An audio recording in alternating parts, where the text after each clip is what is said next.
I get a case of head lice.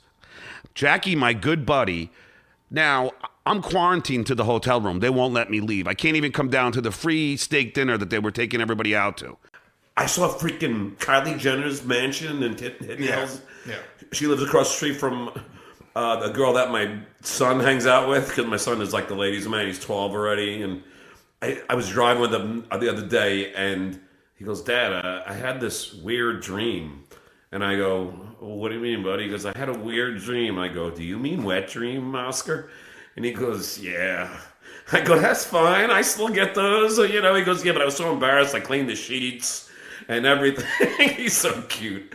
But he's a ladies' man, and see, this is how I come back. People say I change subjects, but he hangs out with this girl who lives across the street from Kylie Jenner. Kylie Jenner! What has she done besides had a baby at 8? I've been dealing with a lot of issues. 2 strokes, a motorcycle accident. Then I was brought to the hospital in an ambulance the other day for massive dehydration. And when they got me into the hospital and they did all the blood work and stuff, they said they found no food, no water, just alcohol. I know that's nothing to be laughing about, but that is the truth. And it was because I had nothing in the fridge, and I hung out at the pub, my favorite pub, Pickwick Pub, on Sunday and a Monday, and I drank my beer, and let's just say that I didn't eat anything, and I don't know. Every time I got up, I was dizzy, and I couldn't stand up for more than like 5 seconds. So I lied in my bed. I tried to watch some of the Yankee game on my computer, and then I was supposed to pick up my youngest son, and I told my ex I couldn't. I explained to her what's going on, and because she still loves me, she called 911, and the ambulance came. And by the way, I do want to say about the ambulance guys, they are from the fire department. Now, I'm a big, huge supporter of the fire department. Yeah, maybe they were pissed they had to haul my freaking fat ass down a freaking 2 flights of stairs. But there was this Asian dude who was nice, and then this big white freaking, Dolph Lundgren type who said nothing. I kept thanking him, and he wouldn't even say you're welcome. But whatever, they got me to the hospital, so I can't complain. And then there I was. They gave me 2 big bags of saline water or whatever to hydrate myself, and gave me anti-dizzying medication, which I did not even get. I knew what it was. I knew I was dehydrated, and I hadn't eaten. Look, I'm a fat bastard. All you assholes keep saying I look bloated. So I was trying to lose weight the hard way just by not eating. And it didn't really work. So now I am taking, better care of myself. Bought a bunch of Gatorades. I have Gatorades and orange juice and water every day, so I don't anticipate that happening again. And let's start with the first one. Jackie, the old man in the sea martling. Jackie Martling. He goes on Artie Lang and trashes me for an hour, then trashes Howard for another half an hour. Now, let me tell you a little story about Jackie. Jackie was my closest friend on the show before Artie came. Then Artie was my closest friend on the show. Coincidentally, there's something with that chair. But that was a reference to the jerk. There's something with these cans. But anyway, Jackie, who, as you know, made one of the biggest blunders in show business history, he entered it. But here's the thing. Jackie, who I love, and I still love Jackie, even after I say all that I'm going to say, I love Jackie. But here, he is the biggest hypocrite of all time.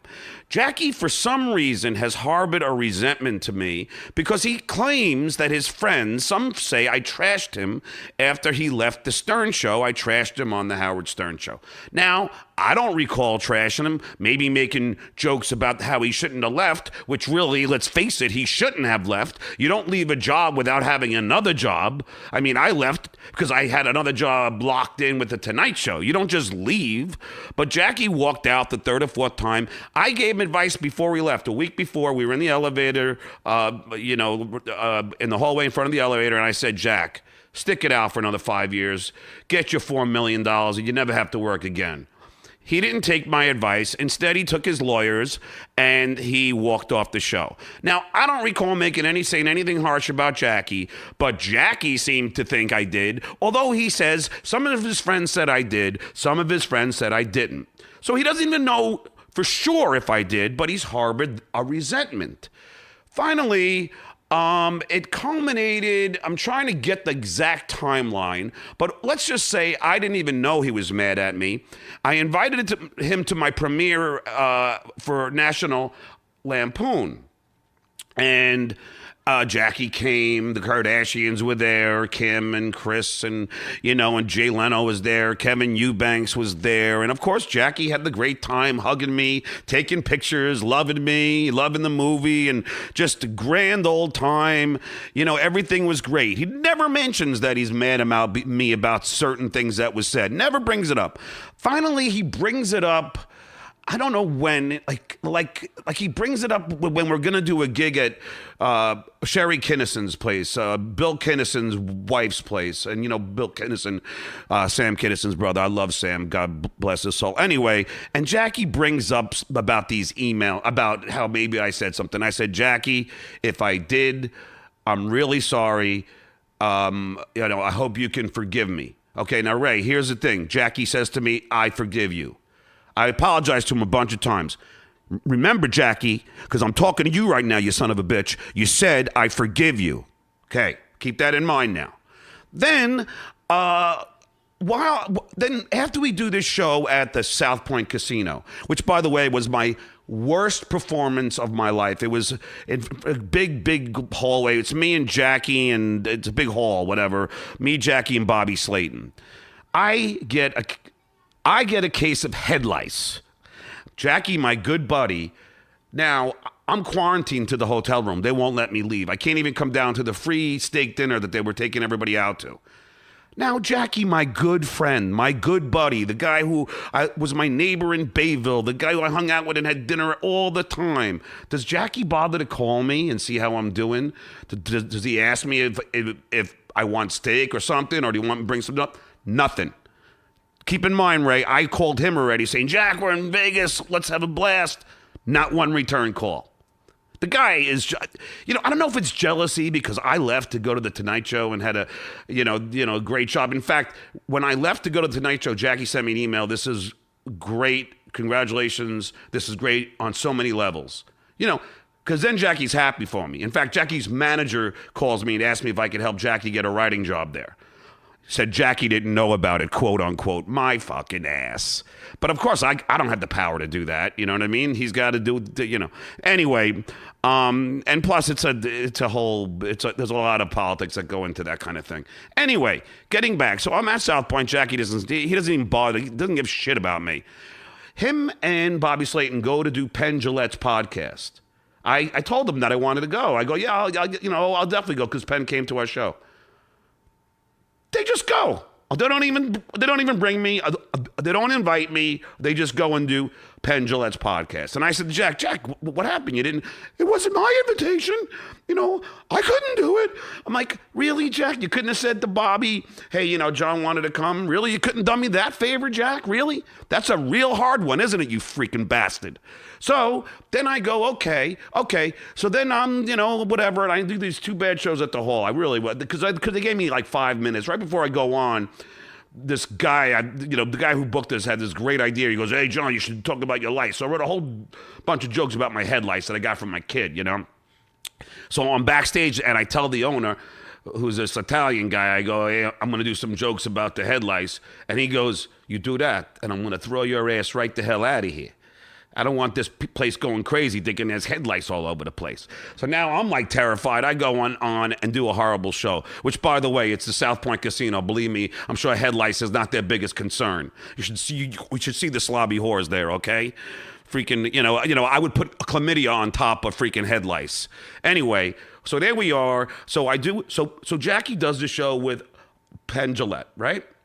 I get an email, you know how this shit stir is on Twitter or on Facebook, and they write and they say, Jackie and Bobby were trashing you, on Penn's show. Now, granted, like I said, Ray, in the hallway show, in the hall show, in the big room, I did 5 minutes. I sucked. I really did. I just couldn't, it was 5 minutes. It's too short to really, you don't know what the joke to do. And it just wasn't my best show. It was probably my worst show in my history. But when I went over to they have the Dirty Show at South Point on Saturday night, I crushed it. Did 15 minutes, crushed it. It was something about doing 5 minutes up on top, and I don't know. But anyway, it doesn't even matter. But the point is, some guy emails me and says that Jackie was trashing me. Now, Ray, I don't accuse Jackie. I don't accuse him. I just write him an email. Jack, someone's emailing me and says that, that you trashed me on Penn's show. I'm just asking if it's true. It's probably some guy causing trouble. That's like almost verbatim the email. I still have it. And Jackie writes back, he writes back, go listen to it. I didn't say anything. And if I did say anything, can't be anything worse than you said about me on the Howard Stern show. He's still bringing it up. So I write him back. I go, Jackie, I thought you forgave me for that. And you didn't even know if I said anything. And he goes, well, then you go listen. So now he's like arguing with me. And all I did was ask. I didn't accuse. I just asked.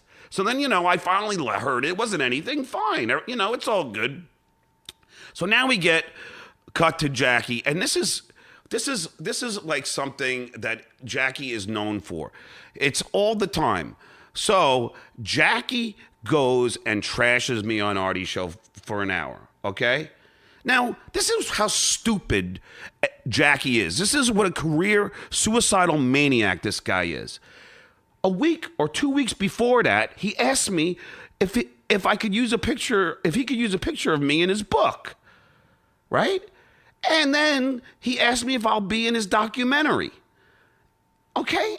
Then he goes on Artie's show and trashes me for an hour. Now he expects me to go and do his documentary and use his picture. And I go, Jack, I'm like, you just did an hour of trashing on me. And then he brings up the Stern show again. Oh, it's just radio fun. Come on. How could you get mad? It's just radio fun.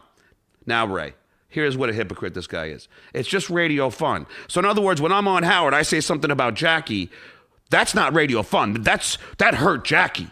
But now Jackie goes on Artie's show and trashes me. That's just radio fun. Then I'm not allowed to be hurt. And this is why I bring up his wife. His wife always had the same problem with Jackie. If someone hurt his wife, like a guy, whatever, Jackie wouldn't care. He'd be like, it's okay, unless Jackie gets hurt. If Jackie gets hurt, this is what a narcissist this prick is. If Jackie's feelings get hurt, then it matters. If Nancy's feelings got hurt, it wouldn't matter. Oh, come on, they're just kidding, don't worry. And Nancy would be like, why are you everyone's friend? This guy did something bad to me. Why are you still his friend? Oh, he's a good guy. Howard and Rob used to do it. He's a good guy. Well, they used to always goof on him about it. So this is what I mean. If it doesn't hurt, if it hurts, as long as it's not hurting Jackie, it's fine. It's radio fodder. It's fine. So my feelings get hurt. And then, come on, we were just having radio fun. You fucking hypocrite, Jackie.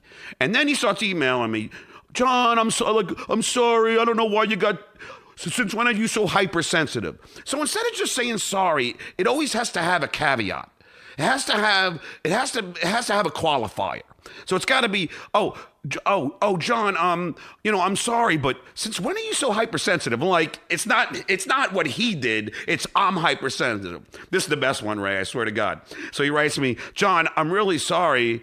And then he takes hits enter 3 times and then goes, but by the way, have you been drinking? Are you still drinking? Because, it isn't good for you. And in other words, I shouldn't be mad. I mean, the only reason why I'm getting so mad is because I'm drunk or something. It's just like, you can never just say, John, I'm sorry. I went overboard and leave it at that. Don't qualify it. Every apology he writes is always like something about, I'm sorry, but and he even brought up the Stern show again.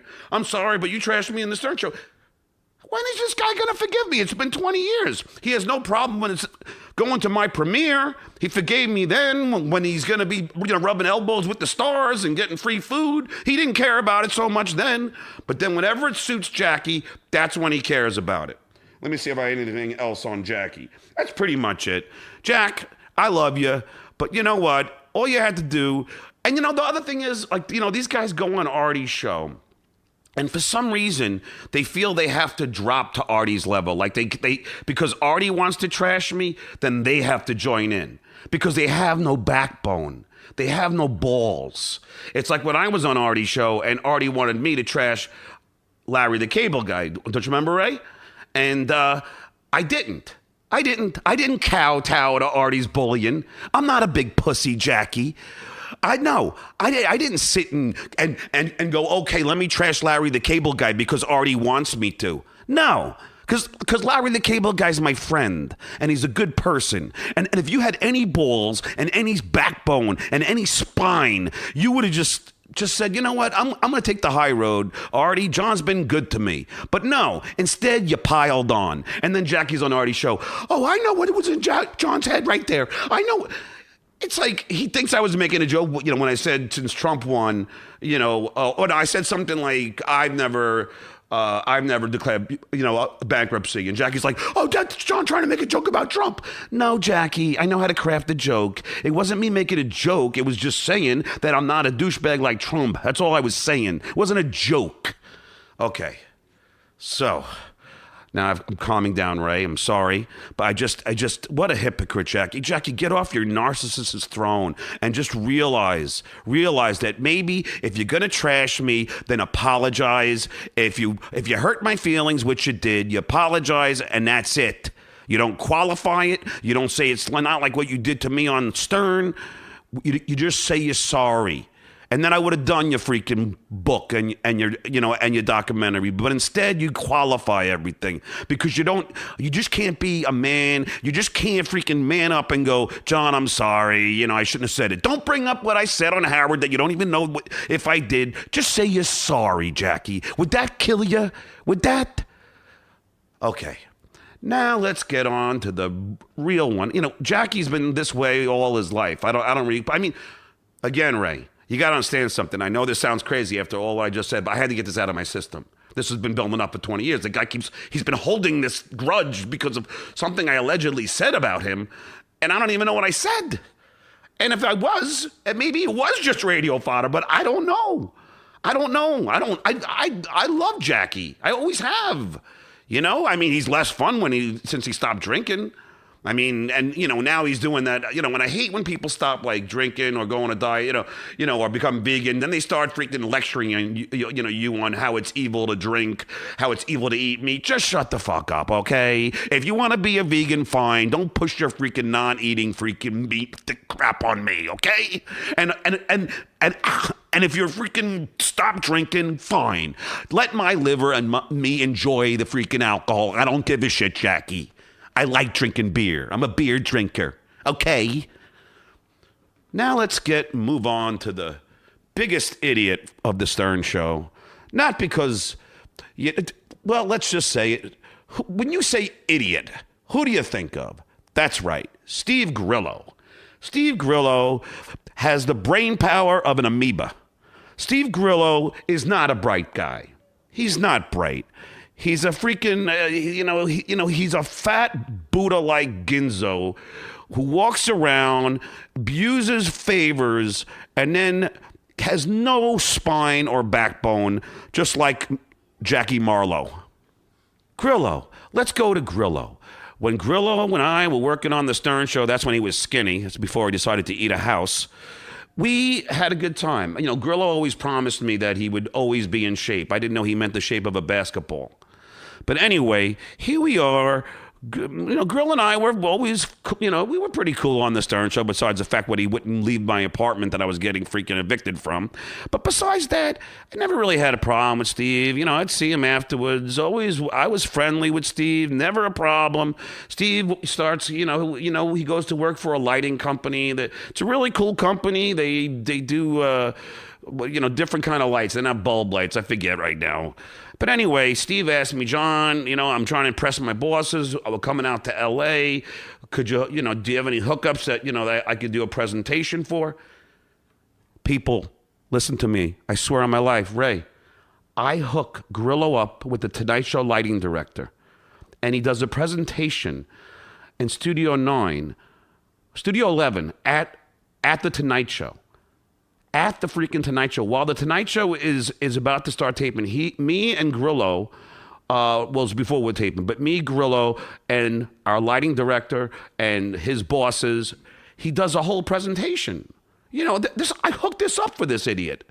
And not only that, this is how he abuses a favor. Now, I do that, and I tell him, don't go in the hallway, don't go in the guest rooms, don't do that. I don't have, you're not supposed to bother the guests. And I think Howie Mandel was the guest right away. And then all I know is after the presentation, I can't find Grillo. Guess where he is? He walks into Howie Mandel's dressing room and starts talking to him. Hey, it's Grillo, Steve Grillo from the Howard Stern Show. I'm like, Grillo, I specifically asked you, don't bother any guests here. Oh, but he knows me. I go, I don't give a shit. I can get in trouble for that, which I can. I go, dude, I hooked you up. Don't abuse it. But this is what he does. He just abuses it. That's how stupid he is. I also hooked him up this place out here called the Camera House. It's a big production house that could use these kind of lights. They could sell them. They could rent them. So I give him 2 hookups within the 2 days that he's here. That's pretty cool, wouldn't you say, Ray? Definitely. Yeah. Okay. Trying to be a good guy to Grillo, trying to help the kid out. I never had a problem with Steve. Then I go out to Long Island and we do a roast together. And actually, Steve did a great job. It was a fun time. What does Steve do? He goes on Artie Lange's show. And not only does he goof on me and trash me, he makes fun of my kid. And even Artie, even though Artie should have edited it out, and I do have a problem with Artie not taking that out. But Artie even said, "Hey, don't go there. It's his kid," and I thank Artie for that. But Grillo made fun of my kid. Grillo, you ever do that in front of my face, I'll beat the living shit out of you. You hear me? You never ever go after my children. Never go after my children. Do you hear me? You hear me, a little prick? Because that's off limits. My kids are off limits. You hear that? Good. So then I block him from all my social, media, and then I thought I blocked him from my phone, but then I get a text from him, and he goes, "Hey, I hear you're gonna trash me on your pathetic podcast. You don't have to use me for your," and he starts trashing me. Steve Grillo, what has this guy done in his life? And then one last thing about Grillo. This is just typical Steve Grillo. He's like, he can't take responsibility. So he texts me, "Oh, I don't know why you're mad at me." It's because you trashed me, right? I'm mad because you trashed me and you made a joke about my kid, right? But Grillo can't get that it's cause and effect. If you do something, then someone's gonna have a response. Grillo is banned from the Howard Stern Show, and from the whole building. And I'll tell you why. This is how stupid he is. He already knows he's going to have lunch with Robin Quivers, right? Like, he already knows. But like an idiot, he decides to go on Periscope and trash the Howard Stern Show and trash how Howard's changed and all this stuff. Okay? Then he goes up to meet Robin, and she comes out and she goes, "Grillo, you are no longer welcome here."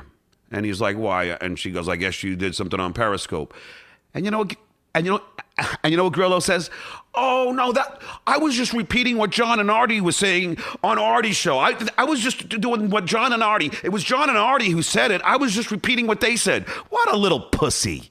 What a little pussy, Grillo. You got to say, "Oh, that's what John and Artie was saying. That's what they were saying. I have nothing to do with it." Yes, you did. You're the idiot who put on Periscope, and don't blame me and Artie for it. Be a man, Grillo. Just say, "Yeah, that's my feelings. That's my opinions." At least own up to it. Don't sit sit there in front of Robin because now you got caught like a little kid in a cookie jar, and then you got to say, oh, no, that was John and Artie. I was just repeating what John and Artie said.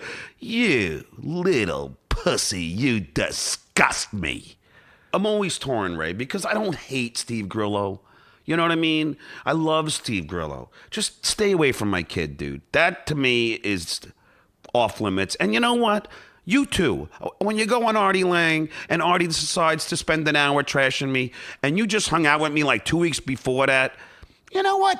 And we had a great time. You might want to say, you know what, Artie? I don't really need to buy into this, but you can't because you got no backbone. You got no balls. No cojones. That's for me and you, Ray. That's the Hispanic, right? Cojones? Okay.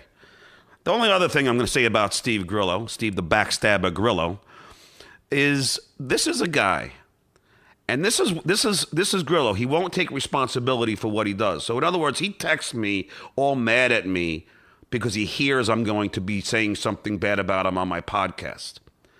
But this is the same guy that did an hour on me with Artie. But that doesn't somehow that vacates his empty head. So it's okay for him to trash me with Artie, but he's worried about what I'm going to say about him. What the hell is that? And then he says he actually has the audacity to write to me, what did I ever do to you? And I write back, you goofed on my kid? You trashed me on Artie for an hour? Are you that stupid you don't know you did that? I heard it. I listened.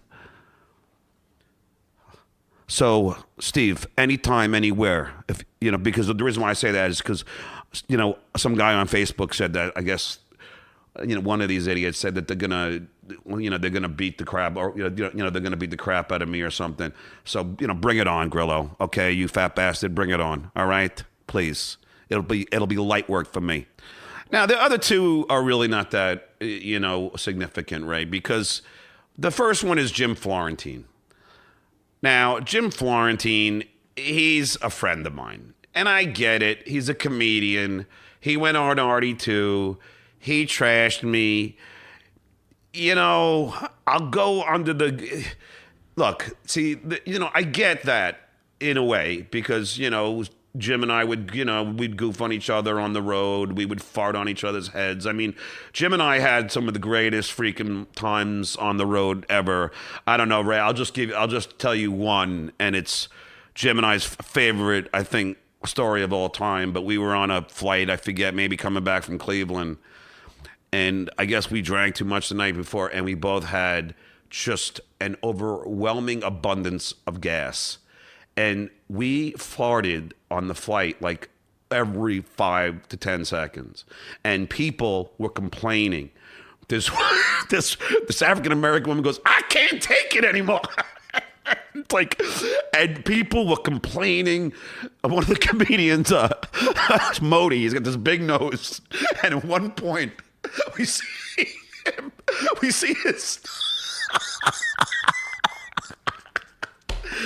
his nose, his huge nose. Get a whiff of it. And he goes, oh, you people are disgusting. It got so bad that the flight attendant goes on the loudspeaker and goes, okay, we know what you guys are up to. One more time, and we're going to land this plane wherever we are. I swear, Ray. Jim and I almost took down a plane with our flatulence. That is gaseous terrorism right there, okay? But anyway, Jim's not a bad guy. He went on Artie and he trashed me. The only thing I will say about Jim, and this is true, a long time ago when Jim first started doing stand-up, he was Jammin' Jim. So my band used to play, and Jim would open, and he would do stand-up.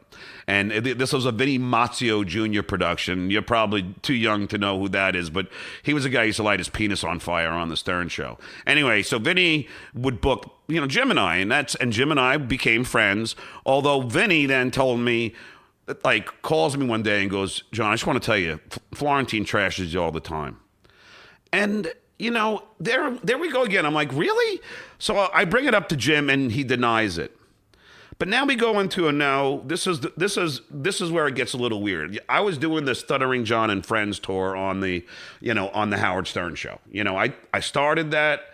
It was just me, and it was me and Jim Norton, and Modi, and sometimes I brought Melrose Larry Green for laughs, but for the wrong reason. You know, he would go on stage and bomb, and his jokes were awful, but he would bomb, and then when he would bomb, people would boo him, and then he would go off and go crazy like Andy Kaufman and start giving him the finger, and just, it was really, it was a funny bit. Even Howard had seen it in Atlantic City and thought it was genius. But anyway, so that was it, but then Jim Norton couldn't do it anymore because Jim was working for Opie and Anthony. Howard didn't have a good relationship with Opie and Anthony. I asked him if it's cool if Jim's still with me, and he's like, I'd rather not, you know, because he's with Opie and Anthony. So then I asked Jim Norton who could I get, and he said Jim Florentine. I go, oh, I know Jim. So I put Jim Florentine on the road, and I paid him well. And that's another thing I hate hearing people say. I mean, the whole freaking misnomer is that I didn't pay them well. I paid Nick DiPaolo $2,500 a weekend. That's like 4 shows just for a Friday and Saturday night. He wasn't getting that for a week in those days. I mean, that was a lot of money. I paid Jim like $1,000. I mean that's pretty decent money. It wasn't like I was raping anybody. If I was getting $7,500 and then after paying anybody, I'm walking out with $3 or $4 grand. I mean, it's not like but I'm doing all the promotion. I'm putting the show together. I'm doing all the flights. I'm doing everything. And I'm hosting. But anyway, it doesn't matter. But and Jim never complained about the money. But then Jim started doing.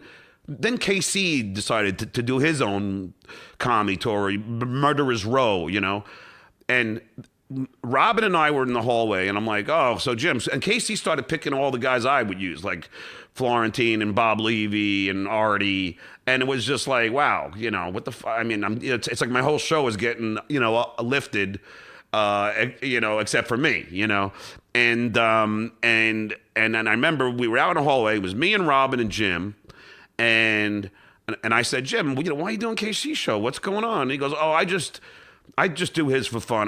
But I do I do yours, for the work, for the money. And when me and Robin walked back into the studio, she went, wow, that's so weird. I go, what? Because I didn't even pick up on it. She goes, she'll do KC show for fun because they're friends, but he does because he just wants the money. It's like, I'm the dick. He'll just do mine for money, but KC, he'll just do that because he's having fun. But look, I'm not going to hold that against him. I know he doesn't remember saying that, and it's not that big of a deal. But, it's just that, then he goes on Artie, and, Jim just did a show with me at the Stress Factory. It was great. So I don't really have that big of a problem with Jim. It's just these little things where I felt like he betrayed me doing KC's show. And, who knows if he trashed me to Vinny Amazio Jr. But then him trashing me on Artie, it just seemed like everybody was piling on me. And, but I don't have as big a problem with Jim as I do Jackie and freaking, and Grillo. The last one I'm going to say, but now this one is just a freak of nature, is Gilbert Gottfried. Now, Gilbert trashed me on Artie as well. But the thing with Gilbert doesn't trash because he hates you. He doesn't trash because, that he's really mad or anything. He just does it because he's Gilbert. I wouldn't even know if he knew who I was if he freaking saw me. I mean, but Gilbert, the only reason I'm going to bring Gilbert up is, so I guess he trashed me, but Gilbert is one of my favorite comedians of all time. I think he is one of the best. I'm going to tell you a few Gilbert stories, Ray, and then we're going to call it, okay? But I'm going to give you 3, I think. Well, maybe 4, but they're quick. Well, let's just say this. Whenever Gilbert did The Tonight Show, now, as you know, Gilbert is the cheapest guy in the world, okay? Whenever we would do The Tonight Show, he would bring an extra suitcase and then walk around The Tonight Show, which, television is different than radio. I mean, there's food everywhere, candy everywhere, there's magazines everywhere. Gilbert would go around and get free magazines from our receptionist, walk around to the candy things and empty the candy things into his suitcase, get free whatever he could. He would order, because when he would do an appearance, he would do, they would ask him if he wanted lunch. So they would go out to whatever, not KFC, but a little bit more upscale than that. But they'll go out to a Morton's and get him lunch, whatever. He would order 2 lunches so he could bring one home and have it for dinner. While he's getting paid $5,000 to do The Tonight Show. So the guy is just the ultimate and cheap. In fact, I heard, because believe it or not, I followed him. He dated this hot blonde I don't know how. And she told me that he never would pay for a drink, but he had sex with her. And then I didn't know. Well, and then I met her like a couple months later, and then I had sex with her. I followed Gilbert. Ugh, that's embarrassing. I followed Affleck. But anyway, so here we are. Gilbert and I are flying first class to L.A. Now, this is the greatest thing. I think Gilbert is one of the funniest comics in the world. So I put him as the closer of a show with me, Artie, Nick DiPaolo, I think Florentine, and Modi at the Grove Theater in Anaheim. I put him, Gilbert, my comedy hero, as the closer. And his manager, keep in mind, says, John, you don't understand, Gilbert doesn't always work in the West Coast. I go, come on, how's that possible? We pay him $10,000 a show. I never forget, Bob Moore, the general manager. I'm sitting behind Bob in the front row. After I go up, Artie goes, Jim, Nick, they all kill. But Artie goes up. This is when Artie's fame was really freaking hitting that freaking, stride. And he crushes it. Gilbert comes on, and within 3 to 4 minutes, starts getting booed. Booed. People throwing ice cubes, buffalo wings at him. And I'll never forget, Bob Moore turns around and looks at me and goes, this is what I'm fucking paying $20,000 for? I'm like, I'm sorry, Bob. He goes, get him off the stage. And Gilbert this is what, like, I say, Gilbert is just out there. He's a wacko. But he's funny as crap. He would do this. So while they're booing him, throwing wings, ice cubes, everything at him, cups at him, he would just stand there and go, you ever hear the one about the priest and the priest and the rabbi? They walk into a bar. No, I don't want to do that one. How about the one where a guy goes to a hardware store? No, I don't want to do that one. And they're just going crazy, booing. And then he ends with the aristocrats bit, and that's it, But man, they hated him. Both shows, both the Friday and Saturday night, they hated him. But anyway, Gilbert and I, when we were flying there, we both, it was like breakfast, so we both got like pancakes or something. Do you know those little like shot glass looking bottles of maple syrup they give you? And I'm telling you, Ray, these are like the size of like, those little alcohol bottles, even smaller. All right. So there we are. We have the breakfast, whatever. So then when the plane lands and I'm going up to get my bags up, out of the top thing there, I look down and I see a half bottle of that tiny bottle of the syrup. Now, this half syrup still in there. So I look down, I see it on Gilbert's chair. I go up and I grab my freaking suitcase. And I go down, I look in the chair, it's gone. I go, Gilbert, you didn't take that syrup, that last little bottle of syrup, did you? He goes, you caught me, didn't you? And this is, and then I'll end the Gilbert thing with this. This is the best. Gilbert and I have lunch with Artie, and we're eating pizza. After I go, Gilbert, do you want to share a cab? Because we're both downtown. He was on like 23rd, and I was on like 14th. And I go, Gilbert, do you want to share a cab? And he goes, nah, I'm just going to, now I'm doing Jay Leno. He goes, nah, I'm just going to walk. And I look at him, I go, Gilbert, I'll pay for the whole cab. Do you want to ride? Oh, yeah, definitely, I'll jump in. He's so fucking cheap. But I love Gilbert, and I don't care. He trashed me. Fine. The one thing is, but that, I don't have anything really that bad to say about Gilbert, but I just wanted to include him in this because he also went on Artie. Artie just decided to have everybody on, anybody we could, and trash me. But there you go, ladies and gentlemen. Like I said, I did it in the order of people who really pissed me off, which I probably could have flipped Gilbert in front of Jackie, but either one, Gilbert and Jackie are a close tie. Florentine and Gilbert, I don't really care, But anyway, that's it. So that's it for the second new episode of the Stuttering John podcast. And we'll see you next week with hopefully my guest, AJ Benza.